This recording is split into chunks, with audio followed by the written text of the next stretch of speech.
Vamos a dar comienzo a esta segunda parte del taller propuesto desde el Círculo de Estudios Antiespecistas sobre veganismo, antiespecismo y resistencia animal.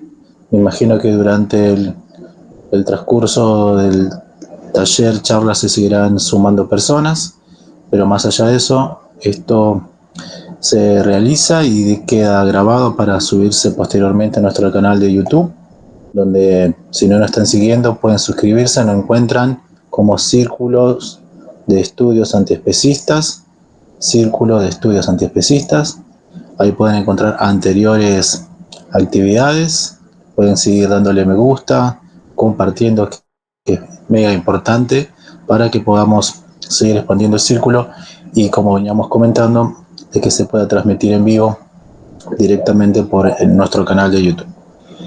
Hoy también tenemos la participación de Tatiana, que es participante de, si no me corrige ahora, de Colombia, de un colectivo que difunde el veganismo popular. También va a estar dando su visión o va a estar compartiendo el trabajo que vienen realizando.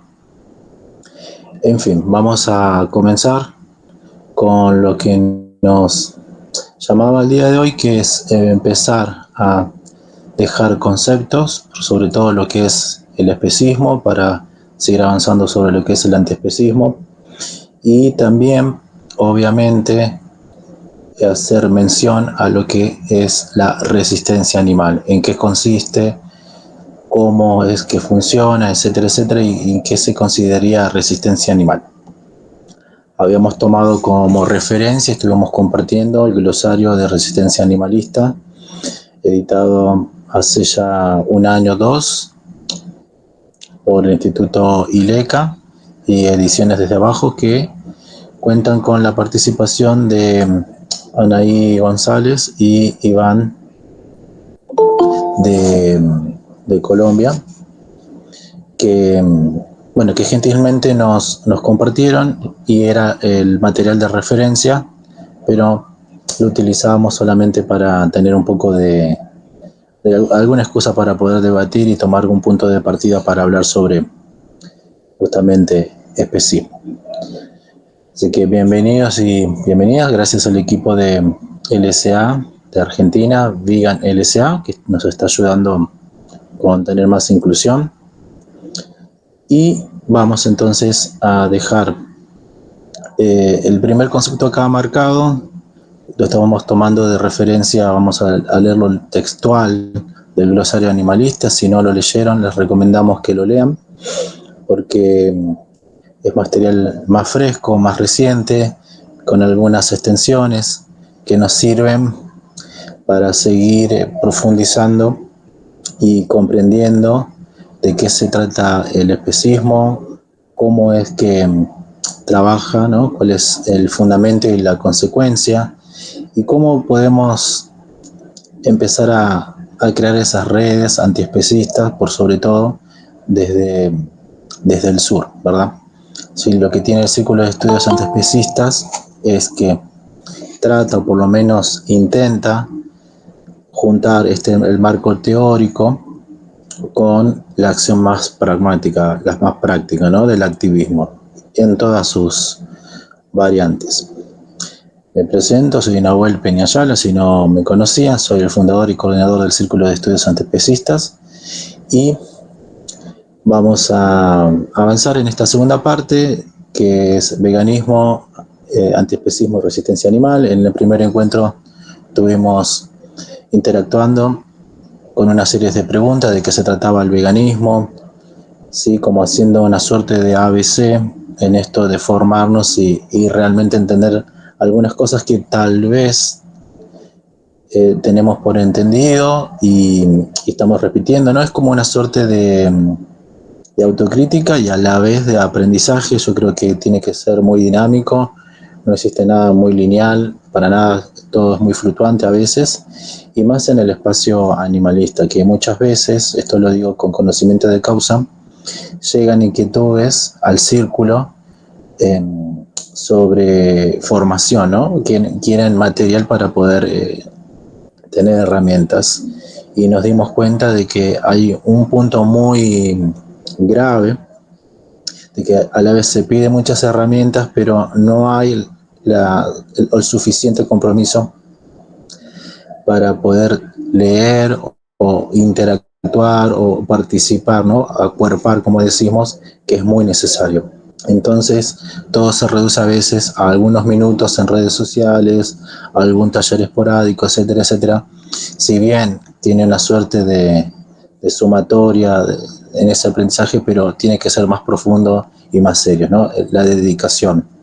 Y una de las preguntas que formulamos el otro día, en el anterior encuentro, era si estamos queriendo convertir, ¿no? Y abro comillas, a la gente vegana, o si estamos poniendo énfasis en formar activistas militantes para difundir el veganismo. Entonces, creo que desde el círculo estamos focalizadas en esto, en formar activistas con el más amplio debate. Obviamente no tenemos la verdad revelada. Por eso es que siempre estamos sugiriendo material, charlas y dando talleres, actividades muy diversas.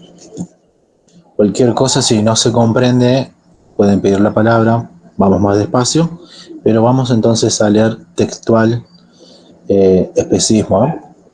Que se encuentra en el glosario, ¿no? De Ana Gabriela González y Iván Darío Ávila Gaitán. Así son las personas que escribieron este glosario y lo vamos a compartir. Especismo 1970. Desde Darwin, los científicos concuerdan en que no hay una diferencia esencial, mágica, entre los humanos y otros animales, biológicamente hablando. ¿Por qué marcamos entonces una distinción moral casi total?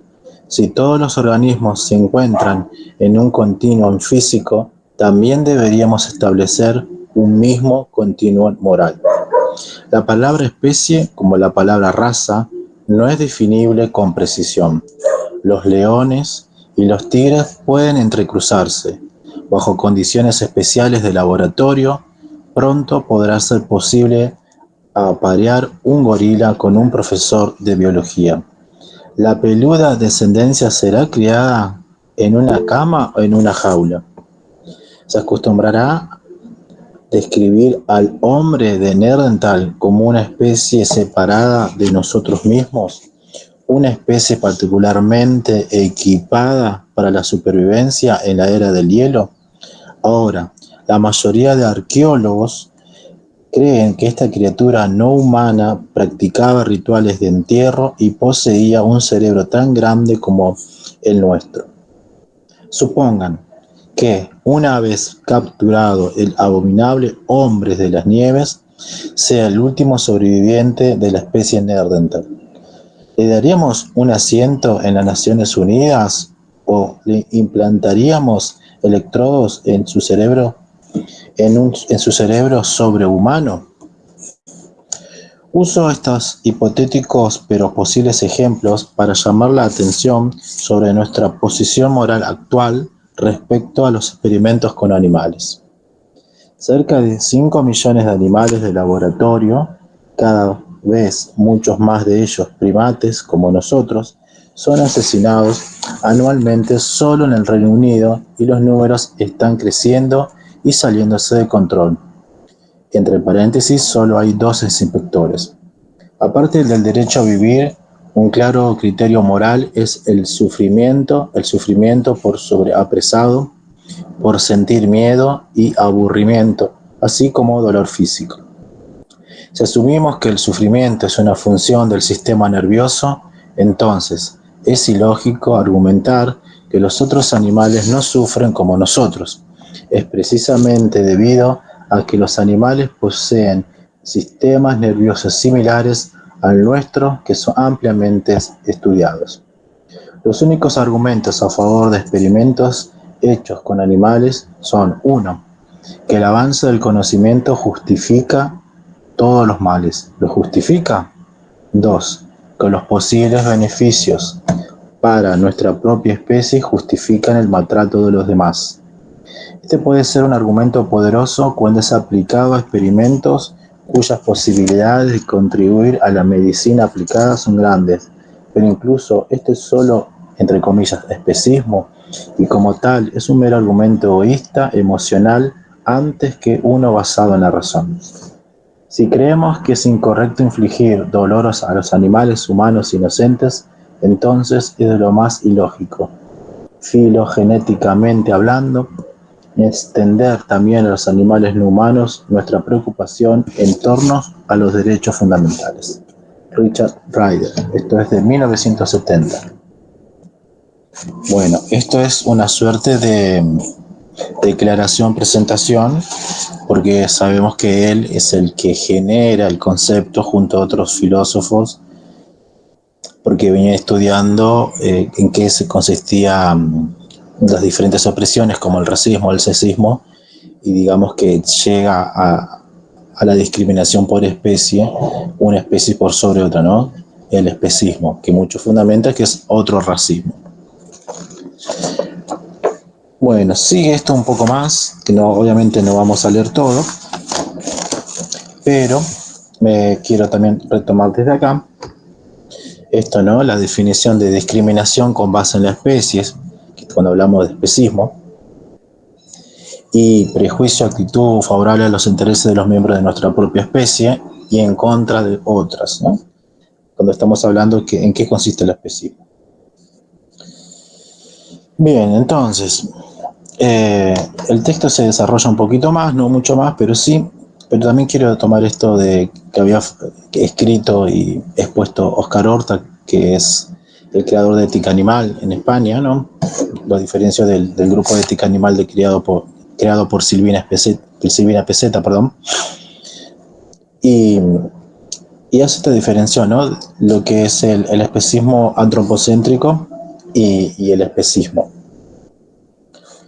El especismo antropocéntrico consiste en la discriminación negativa de un individuo por pertenecer a la especie humana, mientras que el especismo general es discriminación con base a la especie. Y va un ejemplo. Por ejemplo, cuando se privilegia a un perro respecto a una gallina por el mero hecho de que el perro es perro y no gallina, habría especismo, más no especismo antropocéntrico.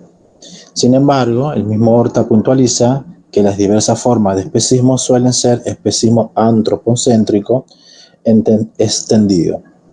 Pues si se privilegia al perro es porque se halla más cerca del ser humano y por lo que en última instancia es el ser humano al que se le está privilegiando.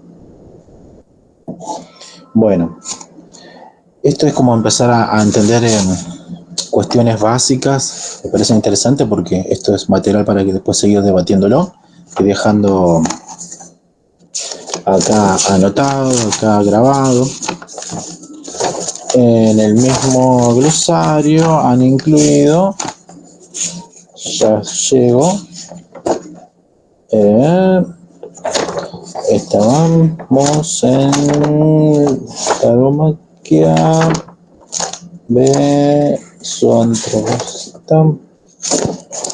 no, está bien, era de ahí, era de ese lugar, no vamos a seguir viendo de acá. Si no lo tienen, lo pueden imprimir o está en PDF, no lo pueden pedir, porque creo ya no hay más copias físicas del glosario. Ahora, una vez que hemos citado lo que es el especismo, creo que empieza un primer debate, o por lo menos es una cuestión que se nos generó un conflicto o se nos presentó, porque hay personas que justificaban que no era necesario crear un antiespecismo, porque por solo en sí la palabra veganismo o el fundamento del veganismo alcanzaba para tener herramientas en contra del especismo y no existiría el antiespecismo, ¿verdad? Que es uno de los puntos por los cuales nos trae acá. Dice, porque el veganismo en su carácter fundacional no habla explícitamente de dejar de explotar, sino también de considerar a los animales seres sintientes, no cosas, no productos de nuestra propiedad. Igual, cuando se hace esa definición y desde el antiespecismo decimos que con solo el veganismo no alcanza, yo creo que es algo mucho más profundo, porque si bien algunos teóricos o teóricas dicen, no, pero Leslie Cross cuando deja los fundamentos de qué es el veganismo, qué es la doctrina por los animales, por el fin de la explotación y que no nos pertenecen, nos encontramos hoy en día con esta realidad. El veganismo hoy en día está tomado como y asociado en su primera instancia con un cambio en la dieta, un cambio en el consumo, un cambio cultural, no como una herramienta transformadora política. Y el antiespecismo sí, porque el antiespecismo se forma justamente en defensa o como corriente, contracorriente, porque identifica al especismo como una ideología con un método que tiene una causa troncal. Entonces, el veganismo sí visibiliza la explotación animal, también está diciendo que los animales no son cosas de manera intrínseca, pero no hace explícita esta idea de que hay que terminar con el especismo. Por eso es más fácil para el sistema fagocitar y tener esta idea de que ser veganos en primera instancia es dejar de consumir animales. Por eso ahí hay una fuerte tensión, porque no existe antiespecismo sin veganismo y creemos que no puede haber un veganismo sin un antiespecismo, ¿verdad? Entonces, hay que profundizar y pensar en esto también. ¿A dónde nos lleva?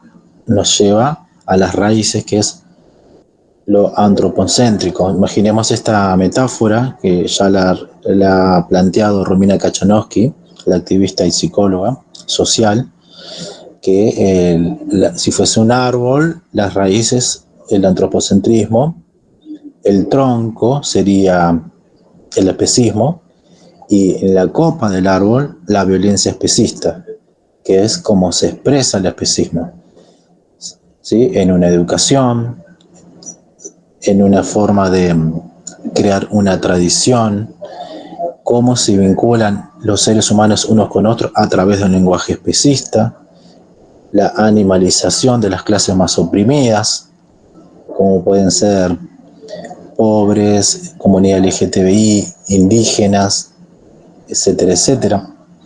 Entonces, el veganismo no llega en esa instancia. ¿Por qué? Porque es la primera herramienta en defensa de los demás animales. Entonces, es injusto decir o plantearle al antiespecismo que no existe. Y ni hablar de los antiespecismos transfeministas o discas o queer, que también tienen su identidad. Entonces ya tenemos una falsa discusión, a mi entender, de por qué no hay un movimiento antiespecista, que en realidad sí, y es el politizado. Si bien el veganismo es una acción política muy concreta y constante. Ahí ya tenemos una primera definición mega interesante para llevar. ¿Por qué? Porque desde, abro comillas, desde el veganismo más ortodoxo o el más hegemónico también, porque no es, en todos los veganismos hegemónicos no plantean lo mismo, pero traen a colación de que se tiene que hablar por los demás animales y no se puede hablar ni entremezclar la idea de ambiente, salud, etcétera, etcétera.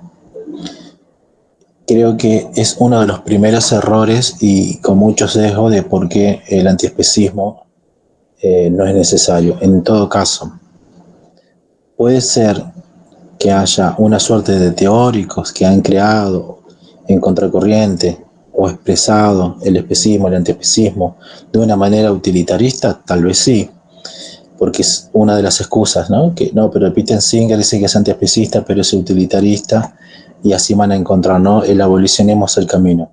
Y ahí nos quedamos enredados entre abolicionismo y bienestarismo, cuando muchas veces tampoco se entiende lo que es el bienestarismo y tampoco se sabe con claridad qué es el abolicionismo. Entonces, el antiespecismo, ¿cuál es el lugar que tiene hoy en día? Tiene un rol importante, politizar la causa animal, para empezar. Entonces, también tomando como referencia un poco lo que planteaba Romina Kachanowski para dejarlo acá plasmado. Si tomamos la metáfora del semáforo, no solamente en el especismo, sino también en otros espacios, más antropocéntricos por sobre todo, el color rojo sería el rechazo a esta idea, ¿no? Antiespecista. El amarillo sería la simpatía, el bienestarismo, el utilitarismo, y la cuestión de la magnitud, como, bueno, no queremos que los animales sufran, la ampliación de la calidad de vida, abogar por un buen trato animal, ¿no? Todo eso sería el bienestar o el bienestarismo animal más pragmático. Y el verde, obviamente, que es la idea vegana antiespecista, que es una ética en su profundidad revolucionaria y está hoy en día cada vez más, no digo fragmentada, pero diferenciada de lo que sería la ética ambiental.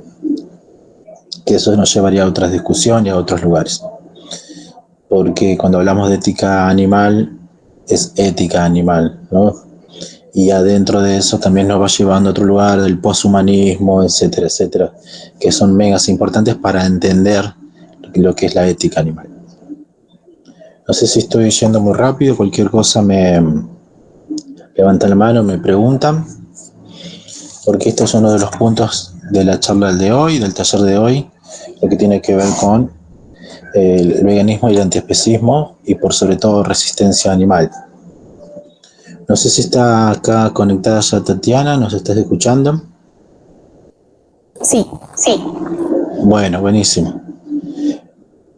No sé si dentro del colectivo de ustedes, igual si querés presentarte, tienen constantemente en reunión, en la asamblea o en la forma que ustedes trabajen, si ponen en discusión cuál es el rol de antiespecismo, por qué actúan con el veganismo o cómo intentan llevarlo en práctica, porque hay que entender también la cultura de cada país, si bien es transversal, algo en toda Latinoamérica, ¿verdad? Me gustaría que por lo menos nos hagan un primer acercamiento de esto, ¿no? Antiespecismo, veganismo y si tienen una suerte de tensión y conflicto. Así que gracias. Dale, Anuel, muchas gracias. Bueno, agradecer como al Círculo de Estudios esta invitación. Mi nombre es Tatiana Cuenca. Yo hago parte del colectivo CEALA, Centro de Estudios Abolicionistas por la Liberación Animal, que es una colectividad que surgió hace ya muchos años en Colombia, en Bogotá específicamente, en el contexto de, pues, del movimiento estudiantil, de las luchas populares juveniles, y nuestra apuesta siempre ha sido veganizar la política y politizar el veganismo. En los últimos años, la mayoría de compañeros y compañeras que estamos en el colectivo, digamos como que hemos intentado construir una dinámica permanente, organizativa, pero pues no ha sido tan permanente en el tiempo, ¿no? En los últimos años nos hemos dedicado más a profundizar algunas reflexiones a partir de la revista Animales y Sociedad, que les invito a leerla. Este trabajo surgió como después de algunos fanzines que hicimos cuando el colectivo era muy pequeño, cuando estábamos comenzando, y ahora pues es un proyecto editorial un poquito más grande, o bueno, que tiene una pretensión también de abarcar estas discusiones, recogiendo ideas de diferentes lugares de Latinoamérica. Entonces, bueno, recomendarles la lectura de la revista en la página Animales y Sociedad. Y ha sido ahí el espacio en donde justamente hemos tenido la oportunidad de dar estas discusiones. Entonces, claro, ahorita en Colombia nosotras vemos con cierta admiración, sorpresa, incertidumbre cómo se está gestando un nuevo movimiento por la liberación animal, pero como también hay tensiones y diferencias internas, no solamente por las posturas, algunas bienestaristas, otras más abolicionistas, sino también, como tú señalas, Nahuel, por esta tensión entre cuál sería una postura antiespecista y si el veganismo en sí mismo es una, o de por sí ya es una apuesta que lo contempla todo, ¿no? Entonces, pues quisiera compartir, no sé si este es el momento, como algunas reflexiones que hemos hecho sobre el veganismo popular y por qué partir de ahí, que va un poco de la mano con lo que venías diciendo, de problematizar el veganismo y también adaptarlo también a un contexto muy latinoamericano. Es un poco las reflexiones que hemos venido tejiendo. Sí, sí, podés compartirlo por favor y después vamos a seguir profundizando sobre resistencia animal. Bueno, está todo muy entreverado, ¿viste? Es muy difícil separar, ¿no? Pero dale, vos dale, tranquilo. Dale, muchas gracias. Bueno, pues como venía diciendo, nosotras hemos venido reflexionando sobre la importancia de situar el veganismo, es decir, aterrizarlo a nuestro contexto latinoamericano, ¿sí? Y asumirlo como una práctica, no solamente ética, sino como una práctica política, ¿sí? Y no, digamos como que creemos que la liberación animal y las apuestas antiespecistas no deberían ir como aisladas de otras luchas sociales, sino que también tienen que hacer parte de proyectos políticos emancipatorios. Y bueno, ese ha sido como un poco el camino que hemos venido construyendo. Y particularmente quisiera como compartirse que este es un taller como para debatir conceptos y particularmente nosotros con respecto al veganismo hemos venido como problematizando algunas nociones que se han vuelto muy comunes y muy populares y que nos parecen problemáticas, ¿sí? Con respecto al veganismo. La primera que quisiéramos como problematizar un poco es la idea de que el veganismo es una dieta, ¿no? La segunda es que el veganismo es una práctica como muy exclusiva de ciertas personas que gozan de unos privilegios económicos o de un estatus moral, ¿no? Y la tercera, el veganismo como una etiqueta de consumo responsable. El cuarto, el veganismo como una identidad. Y quinto, el veganismo como un fin en sí mismo, ¿sí? Como si fuera lo único.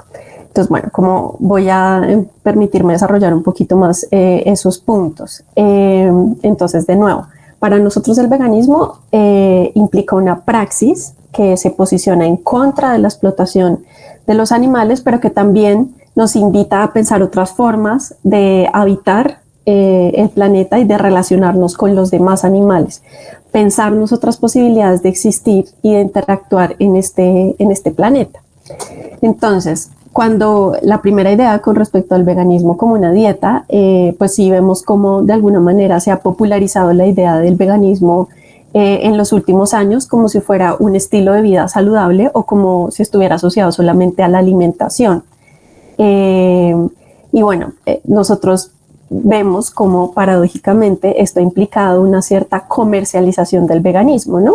Entonces el veganismo se ha popularizado a tal punto de que las empresas y el capitalismo hábilmente lo ha cooptado y ha promovido una idea de que es posible llevar una vida vegana a partir de utilizar simplemente o consumir productos que tengan una etiqueta de vegano, ¿no?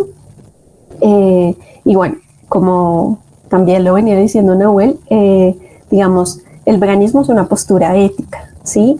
Y es una postura que nos invita a asumir unas prácticas en nuestros modos de vivir, pero que pues no solamente implican la alimentación, sino cómo me relaciono con el mundo y excluye otras formas de opresión y explotación animal que están culturalmente naturalizadas o normalizadas en la sociedad. Entonces cuestiona también esas otras formas, ¿no?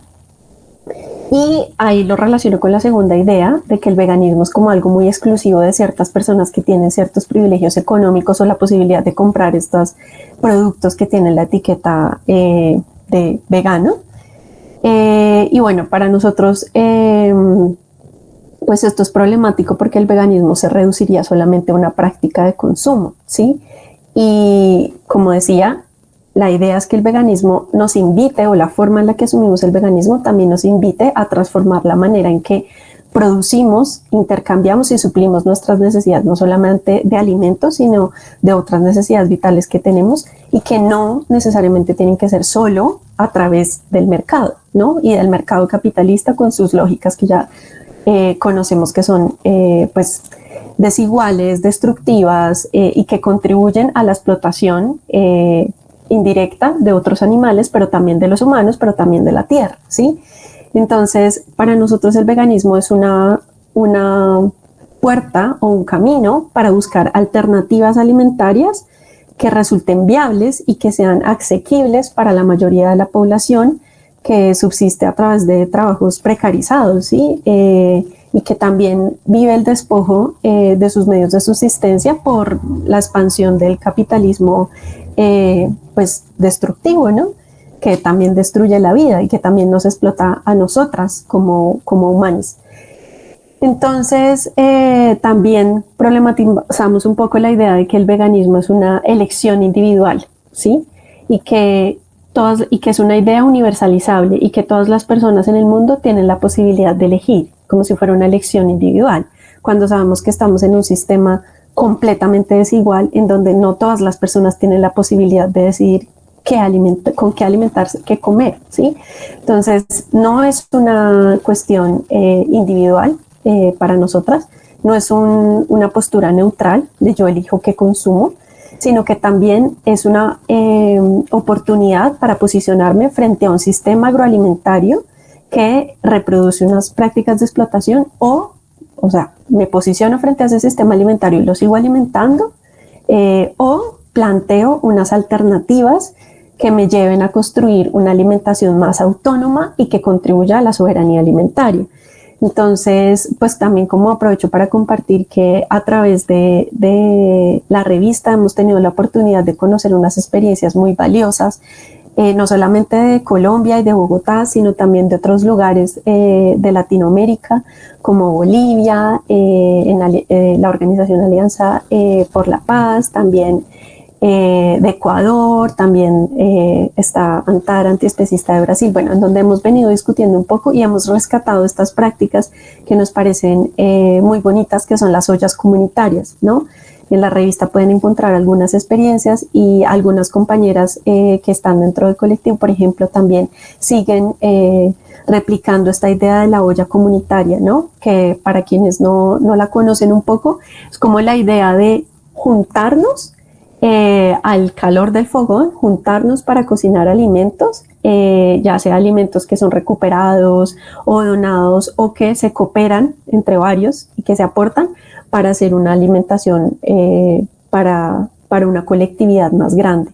Y en donde no solamente se cocina el alimento, sino que se intercambian ideas y se construye también unas prácticas transformadoras en la medida en que no solamente estamos comprando en un restaurante o en un consumo, sino que también buscamos alternativas de autogestión que sean más viables y asequibles para toda la población. Entonces, esta idea de las ollas populares para nosotras es muy importante porque es un ejemplo concreto en lo barrial, en lo territorial, de que es posible construir un veganismo desde otra forma, que no se limite solamente a hacer una práctica de consumo.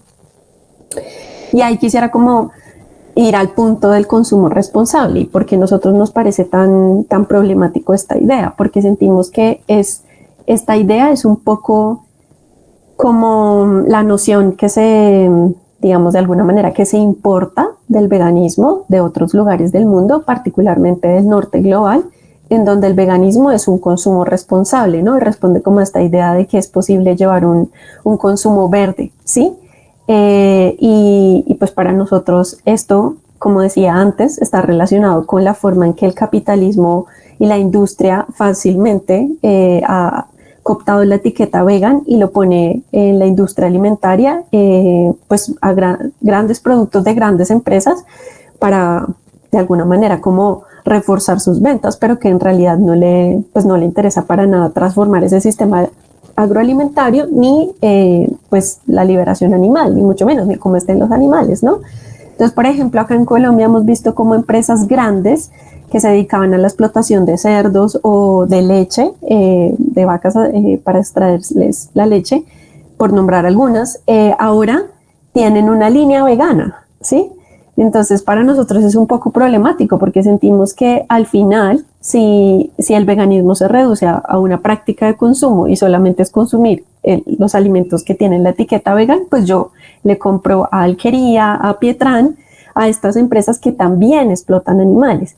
Y no cuestiono la lógica que hay detrás y pues en realidad estas empresas siguen aumentando sus ganancias y no porque yo esté consumiendo vegano voy a hacer que se reduzca directamente la explotación de los animales, porque fácilmente la empresa sostiene sus dos líneas, porque se dio cuenta que hay un mercado de gentes veganas, pues al que le puede llegar y al que le puede vender, ¿sí? Entonces al final vemos como el capitalismo coopta el veganismo y lo vuelve como una estrategia de acumulación capitalista y neutraliza la capacidad crítica que tiene asumir el veganismo desde una apuesta ética y política, ¿sí?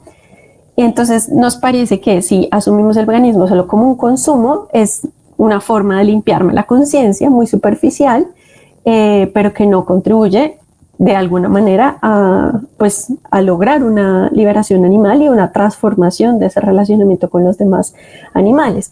De hecho, nos parece que es súper contraproducente, porque si tenemos en cuenta la huella ambiental que tienen muchos de estos productos, algunos que son incluso importados, y que porque tienen la etiqueta vegan, lo traigo importado de Francia, qué sé yo, o de cualquier lugar del mundo, pues hay un montón de huella ecológica, un montón de huella ambiental, ¿cierto?, en ese producto que está contribuyendo de manera indirecta al deterioro del ambiente y que en últimas va a contribuir al ecocidio que estamos asistiendo, en donde los animales no humanos pues están siendo directamente afectados porque se están quedando sin hábitat para vivir.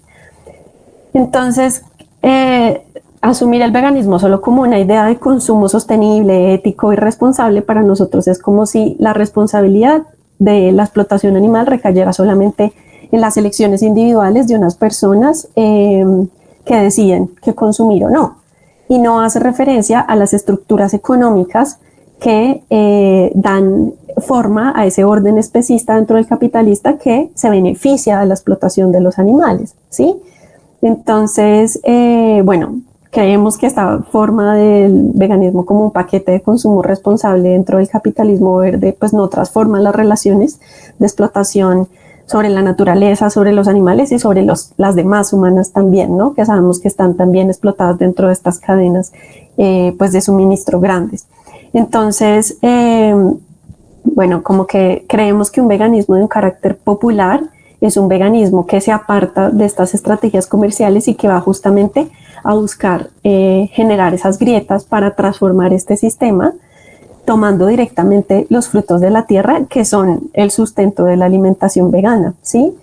Resignificar las verduras, las legumbres, las frutas, la medicina tradicional, los productos artesanales, pues nos posibilitan como tener unas bases en el sostenimiento de nuestra vida que corresponden más a una práctica un poco más transformadora, ¿no? Aunque igual estamos atrapados de alguna manera en este mecanismo, en este sistema capitalista, pero podemos buscar mecanismos de hacer la grieta, ¿no? Y buscar prácticas veganas que sean autónomas, autogestivas, que se articulen con procesos sociales, con cooperativas, con emprendimientos locales, que siga un poco la línea de economías más solidarias, más populares, y no la lógica del capitalista, pues de la acumulación, ¿no? Entonces, bueno, eso nos lleva como a otro punto que hemos venido discutiendo un poco sobre el veganismo, y es como la idea del veganismo es una identidad. Y a nosotras nos parece muy problemático como de alguna manera para ciertas personas esto se ha vuelto como una etiqueta, así como hay una etiqueta que le ponen a un producto vegano, yo también me pongo la etiqueta de que soy vegano y eso es una identidad. Pero eso ¿en qué transforma, digamos, la relación de explotación con los demás animales si yo solamente estoy en un club cerrado y selecto en el que solo interactúo con personas que son veganas, en donde nos reforzamos nuestro, de alguna manera, orgullo como egocéntrico y pues al final también estamos instrumentalizando a los animales porque sentimos que tenemos una postura moral superior, ¿no? Entonces, para nosotras es problemático ver cómo algunos grupos juzgan de alguna manera a las personas que no son veganas o que siguen otras prácticas productivas, incluso el campesinado o otras comunidades que están en la supervivencia y que no asumen el veganismo, porque pareciera como que entonces nosotros tenemos un estatus de superioridad moral y en fin. Entonces, pues creemos que esto es un poco problemático porque además responde a esta lógica muy neoliberal, individual, de que yo solito en mi casa siendo vegano ya estoy transformando algo, pero en realidad simplemente estoy asumiendo una práctica de consumo distinta, pero un consumo dentro de un mismo sistema y no estoy transformando nada, ¿no? Entonces, nos parece un poco problemático esa idea como tan fuerte de que se reafirme una identidad vegana, también porque por otro lado vemos cómo estamos en un momento donde hay identidades culturales diversas, ¿no? Y por ejemplo, en las políticas públicas locales a veces pareciera como que si el veganismo es una cultura identitaria, entonces vamos a darle un espacio al veganismo junto con un espacio, por decir yo, a los taurinos. Y vamos a respetar que todo el mundo tiene identidades, intereses y gustos distintos. Y pues no, o sea, esto no es una cuestión de gustos ni identidades distintas, es una cuestión de una injusticia social y de unas lógicas de opresión que recaen sobre los animales. Entonces, es distinto, ¿sí? Y bueno, otra cosa que hemos venido como problematizando un poco y que ya lo decía Nahuel y lo relaciono un poco con la charla que venía él introduciendo, y es como si el veganismo fuera el fin en sí mismo, ¿no? Como si la apuesta para lograr la liberación animal o el fin de la explotación de los demás animales fuera que todo el mundo se hiciera vegano. Y esa es una idea que, de nuevo, para nosotros nos parece un poco compleja porque implicaría pensar que el único objetivo del movimiento es lograr que se difunda el veganismo, ¿sí? Pero para nosotras la idea o la apuesta no es solamente aumentar el círculo de gente vegana ni formar un club de veganos, sino que tiene que ser transformar este orden especista y opresor en donde los animales están siendo subordinados, explotados y están puestos en un rol de subordinación y explotación que atenta contra sus vidas y también afecta el hábitat en donde viven, ¿no? O sea, la lógica capitalista sigue reforzando la crisis civilizatoria, la crisis ambiental en la que vivimos y pues tenemos que transformar eso si queremos que exista un planeta en donde puedan habitar otros animales y en donde podamos convivir juntos.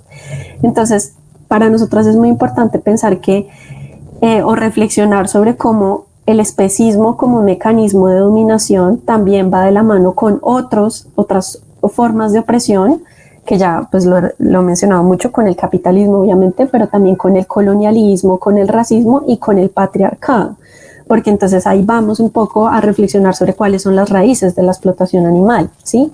Y la explotación animal también está en estas otras formas de dominación.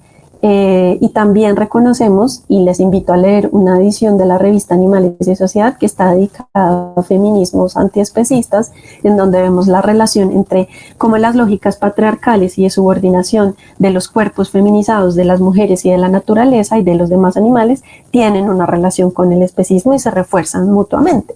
Entonces, si queremos transformar este sistema que oprime a los demás animales, pero también a nuestras cuerpas, tenemos que apostarle por un movimiento por la liberación animal que sea amplio y que tenga en cuenta esta crisis civilizatoria actual y que piense otras alternativas de transformación social, pues que requiere este momento histórico en el que estamos asistiendo para pensar otras formas de habitar el mundo, ¿no?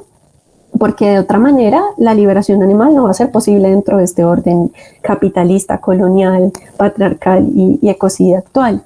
Y bueno, como que nosotras rescatamos de alguna manera todas estas reflexiones de las ecofeministas, de Carol Adams y de otras, incluso Alicia Puleo, bueno, y otras autoras que han aportado a comprender cómo hay este entronque de sistemas de opresión relacionados con el especismo también. Entonces, bueno, como ya para ir un poco cerrando, quisiera como terminar diciendo que para nosotros el veganismo pues implica cuestionar todo esto, como la cosificación y la dominación también de la naturaleza, y pues que en últimas, obviamente la alimentación no es lo único que comprende el veganismo, pero sí es un punto importante. Entonces, si asumimos una alimentación también como un asunto político, pues no tiene sentido, no solamente excluir ciertos productos de origen animal y cambiar nuestro paquete de consumo por un paquete que nos vende el agronegocio, el monocultivo y las grandes empresas que también son responsables de la destrucción de varios ecosistemas y de la devastación de la tierra y el desplazamiento de campesinado, sino que tenemos que apostar también a una soberanía alimentaria y pues no seguirle como copiando o siguiendo la lógica a estas líneas verdes de estas grandes empresas, ¿no? Y bueno, como eso, cuestionar el sistema agroalimentario, la forma de explotación intensiva de la tierra, la privatización de la semilla, cómo se están creciendo los cultivos transgénicos, la soya. La soya es un problema, aunque sabemos que la mayoría de la soya va para la alimentación de animales de cría, pero también si seguimos nosotros replicando como estas grandes industrias que se benefician económicamente de la soya, pues es complejo, ¿sí? Entonces la invitación es un poco como a volver a lo sencillo y a reconocer que hay otras formas de producción más campesina, agroecológicas, que no tienen agrotóxicos, que no responden al acaparamiento de tierras, ni al despojo de comunidades, ni al acaparamiento de agua, sino que podemos construir y podemos pensarnos otras formas de suplir nuestras necesidades, transformando o cuestionando ese sistema agroalimentario y pensándonos otras formas, ¿no? Cultivar nuestros propios alimentos o comprar en las huertas locales o a los productores directamente o hacer intercambios. Y pues reconocer que ser veganos no nos pone en una posición ética superior y no nos exime directamente de estar llenos de contradicciones y de contribuir de alguna manera a otras prácticas problemáticas en donde hay dinámicas de explotación y de opresión indirecta hacia los demás animales, pero también sobre la naturaleza, sobre otros seres humanos, ¿no? Entonces, bueno, nosotros creemos que la apuesta es seguir debatiendo, pero sobre todo llevando unas prácticas veganas pues distintas y que se acomoden a nuestro lugar de donde estamos, a nuestro orden social, político, y que contribuya como a ir tejiendo un movimiento y una apuesta animalista que sea política y politizada y consciente, transgresora, transformadora, y que no pierda esa potencia por verse un poco como cooptada por el capitalismo. Y bueno, dejaría como por ahí. Muchas gracias. Gracias, compañera, por toda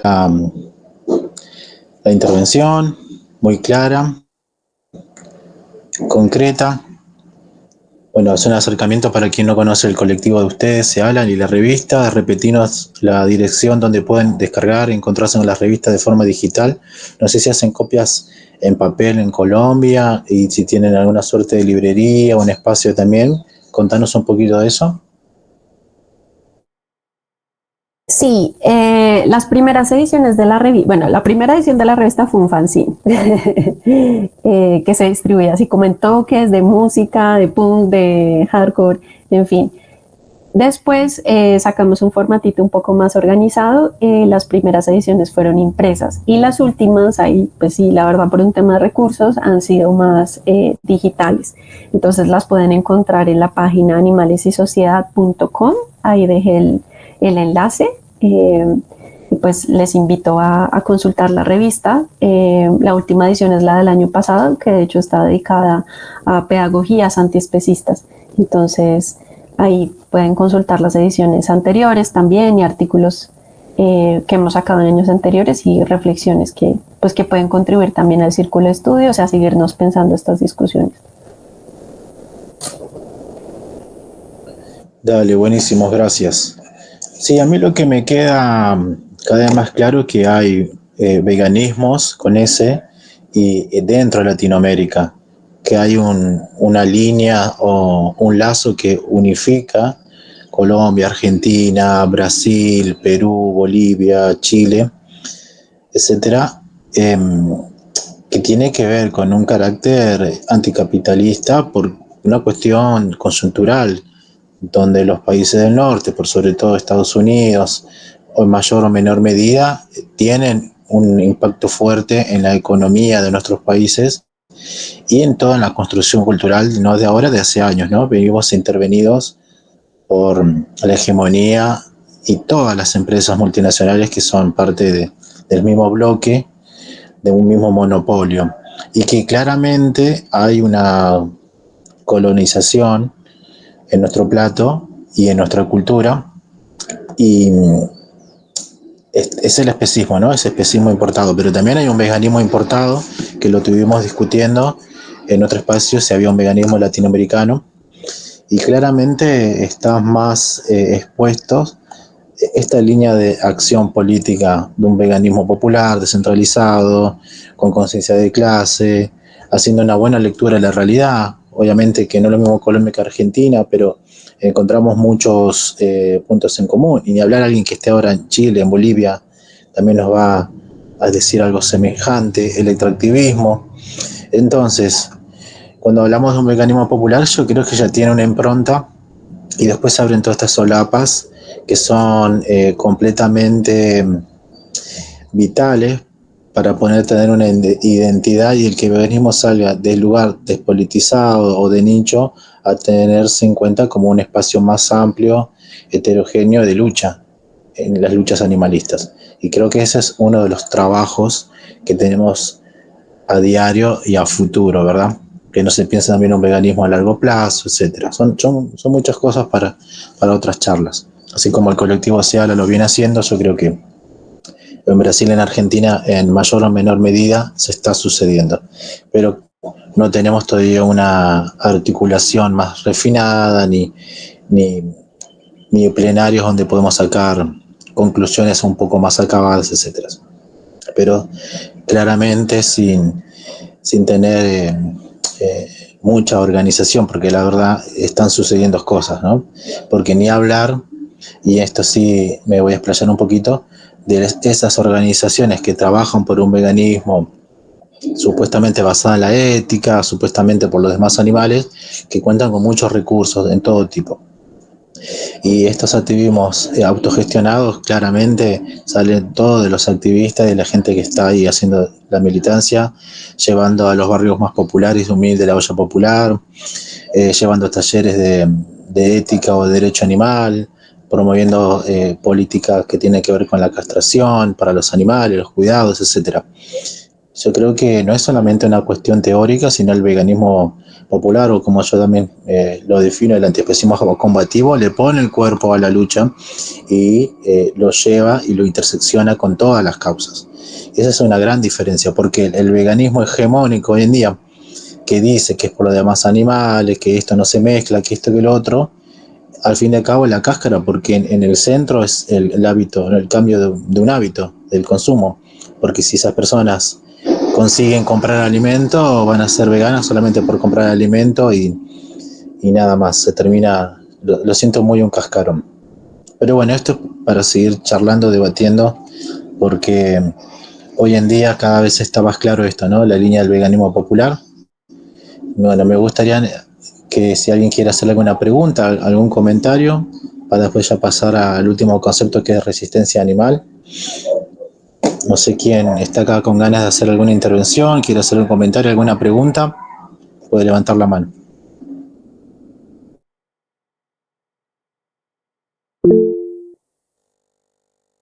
Sí, Fabiana, dale. Hola, ¿me escuchan? Perfecto. Yo, a mí siempre digamos, me cuestiono si en todos los debates que ustedes tienen y con los cuales, a los cuales comparto, por supuesto, los argumentos, las razones, los motivos, la necesidad de hacer las cuestiones transversales y demás, pero yo siempre me pregunto si ustedes tienen en cuenta digamos, la realidad concreta. Por ejemplo, me posiciono en Argentina. En este momento tenemos un presidente que niega el cambio climático, que apuesta al extractivismo, que no le importa nada la naturaleza, o sea, ¿cómo convive el movimiento, el veganismo con esa realidad? Que si uno lo mira desde ese lado parece como muy difícil que prospere. No sé si se me entiende lo que quiero decir. Sí, se entiende la pregunta. Bueno, yo te puedo comentar o responder desde el espacio del cual yo pertenezco y al cual estoy articulando. Si bien coordino acá el círculo, que es el espacio teórico de formación, estoy participando en La Rebeldía, que es un grupo de activismo y militancia hace ya 7 años. Hemos creado la Asamblea Antiespecista, que es un espacio de resistencia que se crea a raíz del avance de la ultraderecha para politizar la causa animal, y que lo que busca es poner en la agenda política y poder interseccionalizar todas las causas con el antiespecismo, ¿sí?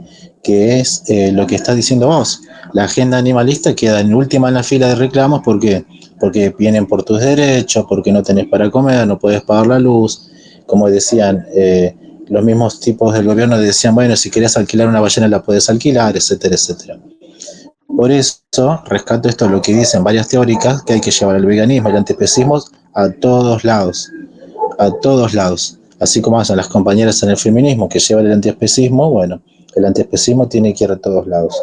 Bueno, en ese trabajo por lo menos estoy yo, y hay un colectivo que está empezando a trabajar por eso, participar en sindicatos, en salud, en todos lados. Si no, va a ser muy difícil que la lucha animal esté en agenda política. Si, imagínate, le cuesta al espacio socioambiental.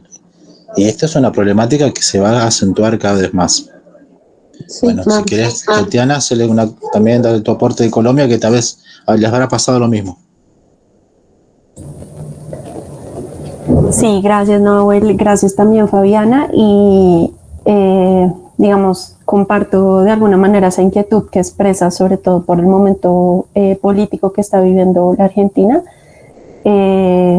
Quisiera decir que en Colombia el panorama es de alguna manera distinto actualmente. Como saben, tenemos el primer gobierno tendiente a la izquierda, que tiene algunas propuestas más progresistas.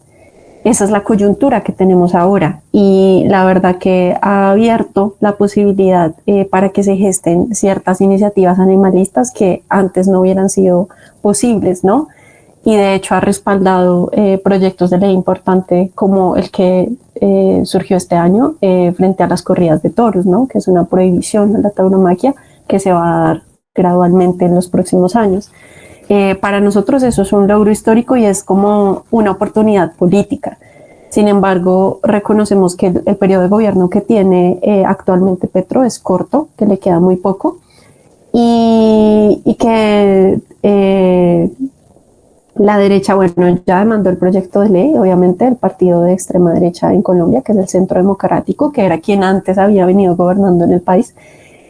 Obviamente ya demandó el proyecto de ley, entonces obviamente va a haber como todo un proceso también ahí de debate para defender su viabilidad y su legalidad.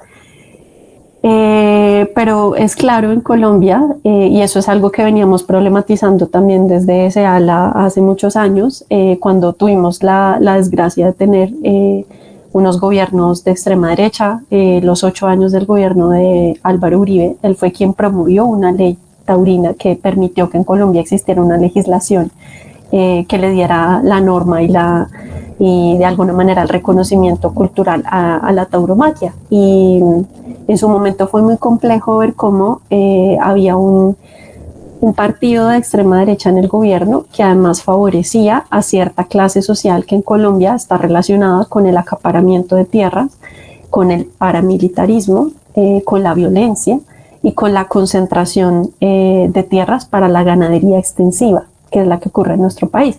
Entonces, en nuestro momento, pues problematizábamos cómo había una clara relación entre ganadería, paramilitarismo y explotación animal, y un gremio económico con mucho poder económico y político posicionándose, ¿no? Y extendiendo como a partir de, pues del Estado y de su posicionamiento ahí, todas las leyes y normas que le favorecieran a su dinámica de acumulación, de explotación y de subordinación a los demás animales, a la tierra, desplazamiento, en fin. O sea, Colombia ha sido un país en donde históricamente la desigualdad en la concentración de la tierra ha sido enorme, y a pesar de los esfuerzos por la paz, pues todavía tenemos como rezagos de violencia, y es una sociedad que está todavía en una construcción de una paz que por ahí se vislumbra, y que el gobierno actual de alguna manera ha permitido un poco una favorabilidad, pero pues la tarea tampoco está resuelta porque ya casi se va,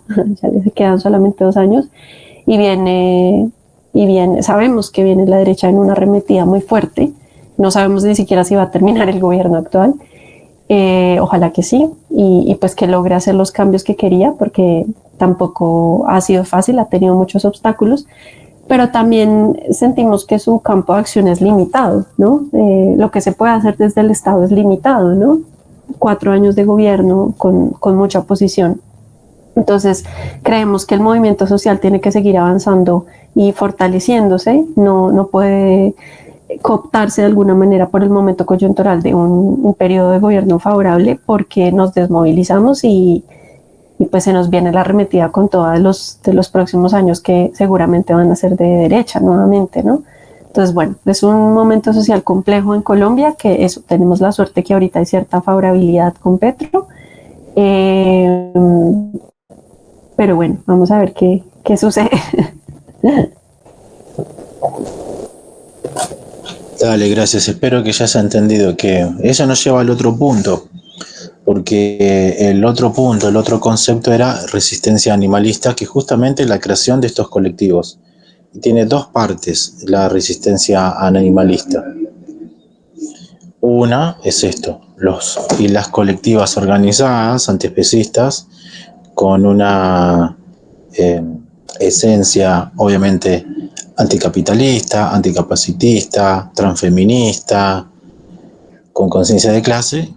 Y voy a tomar este ejemplo, que seguramente es transversal a diferentes países, que es la acción de los incendios en el 99,9% generados por la industria ganadera, y en solidaridad con esos incendios son las personas activistas que se autoorganizan o ayudan las brigadas para apagar los incendios, ¿sí?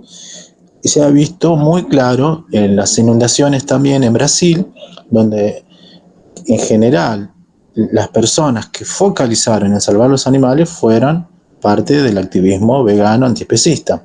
¿Por qué? Porque sabemos que el especismo y el antropocentrismo es troncal en instituciones. Se busca rescatar personas humanas, bienes, propiedades, y los animales quedan relegados. Ahí se empezó a viralizar, llamó la atención de cómo había, entre comillas, ¿no?, personas que rescataban animales, mal llamados animales domésticos, pero avanzó y se empezó a ver de que estas brigadas y estas personas autoorganizadas iban a rescatar a todo tipo de animales. Fue en las inundaciones y en los incendios en Brasil. Pasa lo mismo en Bolivia y está sucediendo ahora en Argentina lo mismo. Comunidades organizadas para salvar animales de los incendios. Incendios provocados en el 99,9% por la industria ganadera, porque está expandiendo la frontera ganadera, ¿verdad? Obviamente que hay otros negocios, no son los únicos, inmobiliarios, de todo tipo, ¿no? Se hablan también de nuevas autopistas que van a ser para sacar y llevarse nuestros bienes comunes en este formato de saqueo administrado. Todo está organizado en pos del capital. Entonces, la resistencia animalista tiene una esencia obviamente antiespecista y anticapitalista, y obviamente politizada. Entonces, queda muy poco margen para un veganismo no politizado, porque lo deja como pintado, ¿no? Claramente, en el lugar de marginal de una moral, una doble moral, pensando en las personas que asesinan a un animal, pero sin teniendo conciencia de clase, y por sobre todo siendo cero empáticos con otros sistemas oprimidos. Entonces, las brigadas de resistencia animal son un claro ejemplo de cómo estaría funcionando una resistencia animalista. Eso por un lado.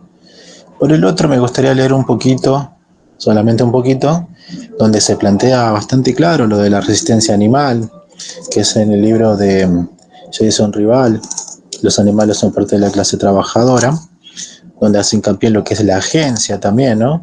La agencia, entiéndase por resistencia. Y en la primera parte del libro, en la página 37, el que tenga el libro lo puede encontrar, con el título Resistencia, hay unos buenos ejemplos que nos van a ayudar a entender. Resistencia. El botánico del siglo XVIII, Peter Cole, admitió a regañadientes que siempre había una parte del ganado en todo rebaño, entre comillas, muy revoltosa, tanto que no había cercado lo suficientemente fuerte como para resistirla si tenía la idea de atravesarlo. Más aún, cuando estas recalcitrantes criaturas huían, todo el rebaño manso las seguía. Entre los cerdos también sucedía. Otro observador declaró que algunos podían alejarse de la valla, recoger carrerilla y saltar entre las barras, a 3 o 4 pies de altura, entrando de lado. Incluso muchos caballos, aunque tranquilos cuando están acompañados, decía el naturalista Gilbert White, no se quedan ni un minuto en una parcela por sí mismos. Ni aun las vallas más consistentes pueden frenarlos. Estos episodios eran tan constantes que un miembro de la Guardia Real inglesa llegó a la conclusión de que los cercados están tan lejos de ser una defensa frente a estos animales que parece que a veces los saltan como mero deporte.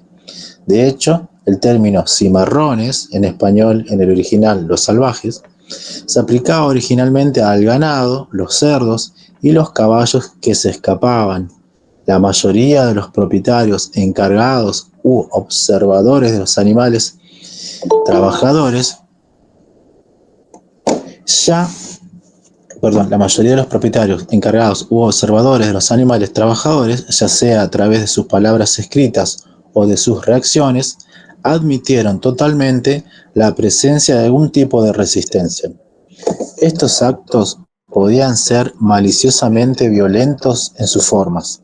Los caballos coceaban, el ganado cargaba, las vacas pateaban, los cerdos mordían, los pollos picaban, todos con la reconocida intención que les reconocían los propios empleados, herirles o matarles. O podían ser también en formas no violentas, como negándose a trabajar o al menos a trabajar tan duro. Bueno, en este ejemplo, muy claro, muy gráfico, nos muestran, porque muchas veces se habla, ¿no?, en forma negativa del animal sufriendo, del animal explotado, pero acá tenemos una buena descripción, porque Jason Rival hace un análisis de la historia desde abajo y el lugar que ocupan los animales en la historia, que lo más natural es resistirse a cualquier opresión. Es más, creo que en una parte del libro desarrolla esto, que los caballos saltar las tranqueras, los portones, la realeza puede crear ese pseudo deporte, creo que es creo que es polo, ¿no? El desfile que van los caballos saltando, haciendo suertes de destreza, etcétera. Bueno, era porque en realidad los caballos saltaban todos los portones. Nadie quiere ser manso, nadie quiere ser sometido. La naturaleza del animal. Entonces a veces hay una idea romántica de salvar al animal por animal, o el animal como un ángel, o un animal en cierto lugar de indefensión, cuando cada animal tiene su propia naturaleza. También está en discusión esto, ¿no?, de cómo estamos llevando la causa animal y cómo les mostramos a las otras personas para que empiecen a empatizar, o cómo queremos que les vean. Entonces, eso es importante y también está en discusión. Esto el otro día lo puso muy gráficamente Silvina Peseta, de cómo es que les presentamos al mundo el lugar del centro. Si bien no hay que tratar de solapar esto, que están siendo explotados, los matan de la forma atroz que ya sabemos, etcétera, ¿no? Pero existe esto, vos te acercás a un caballo y te va a patear si no te conoce, pero no es porque tiene miedo, porque nadie merece entrar en su espacio sin su consentimiento, o porque esos animales están siendo llevados a ese lugar para ser explotados. Entonces tu naturaleza es obviamente rebelarte, ¿no? Que es un poco lo que tenemos que hacer con la demás especie humana, ¿no?, que muy fácilmente se duerme y se deja someter. Entonces me parecía interesante este último concepto de resistencia animal, resistencia animalista, como los demás animales nos dan ejemplo, y esta idea de libertad, de volver a un estado salvaje, ¿no? ¿Cuál sería el lugar que tenemos hoy como está el mundo, ¿no? De libertad y de poder ser salvajes? Porque a veces hay como una idea, ¿no? Salvajes parece que estás comiendo todo con la mano y andar descalzo, y tampoco queremos o queremos llegar a ese lugar, ¿no? Yo creo que la libertad es que vos puedas todos los días comer, que ni ningún animal haya muerto, tener un techo digno donde vivir, una educación, que nadie te mate por ser mujer, etcétera, ¿no? Entonces son reclamos animalistas con una perspectiva antiespecista. Y ese es el otro punto que hoy plantea, bueno, ¿cómo llevamos esa agenda? Y bueno, no es humanizando a los animales, sino poniendo en la agenda la causa animal, que es social. Se alejó mucho la causa animal de eso y parece una cuestión de salvarles del sufrimiento. Parece, ¿no? Pero no lo es. Entonces yo creo que acá se abre todo un marco teórico para empezar a profundizar en resistencias animalistas. Porque, por ejemplo, no es lo mismo, como contaba la compañera de la tauromaquia en Colombia, que acá no existe, pero acá existe la jineteía de la doma. Y así en cada país, con su propia identidad, cuestiones a desarmar, a desconstruir dentro de lo conocido como la tradición, y romper esta falsa dicotomía de naturaleza-humanidad, hombre-mujer, ¿no? Todos esos falsos debates que no nos llevan a ningún lado, porque sabemos que es un trabajo más profundo, que va a llevar más tiempo, que necesitamos trabajar por una pedagogía antiespecista, porque el lugar que tienen los animales en todas las sociedades es completamente antropocéntrica. Entonces, nos va a llevar tiempo y es un tejido que va ahí de a poquito formándose, pero bueno, el día de hoy, como otras actividades, yo las tomo como positivas en este sentido, ¿no?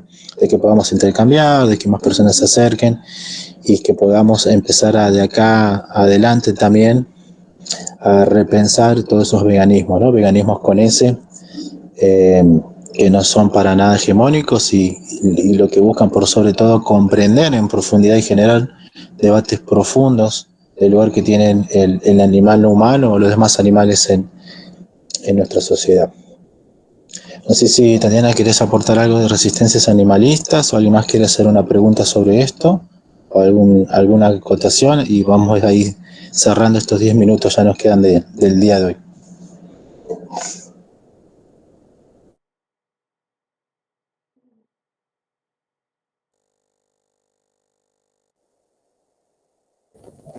Muchas gracias, Nahuel. Bueno, sí, si nadie más tiene alguna intervención, me gustaría comentar algo.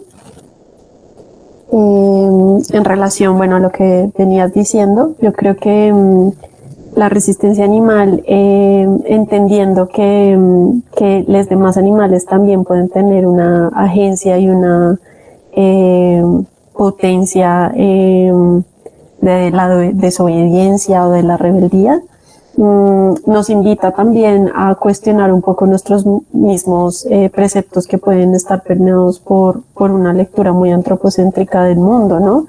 Y como tú expresabas ahorita, al posicionar o al querer rescatar un animal y simplemente ponerlo en un lugar de frágil, débil, indefenso, aunque sin obviamente desconocer las dinámicas de opresión y explotación, pues ya nos pone en pensarnos un relacionamiento distinto, ¿sí?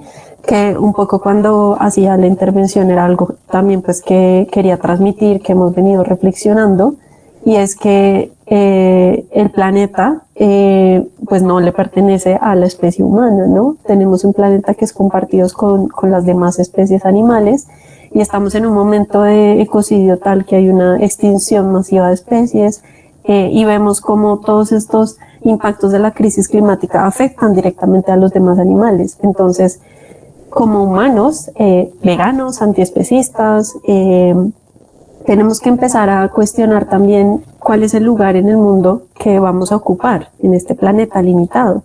Si vamos a seguir acaparando la tierra, el agua y los demás recursos, porque somos la única especie que que tiene derecho a estar acá, o si al incorporar que trascendemos nuestra mirada y rompemos el especismo y queremos construir otra forma de habitar este mundo, entonces, ¿cómo lo hacemos en interacción con las demás animales? Reconociendo que sus necesidades son distintas y que cada especie es única y es particular y que no, como tú decías, me parecía muy, muy interesante. O sea, no se trata de darle antropomorfizar a los animales y darles características humanas, ¿no?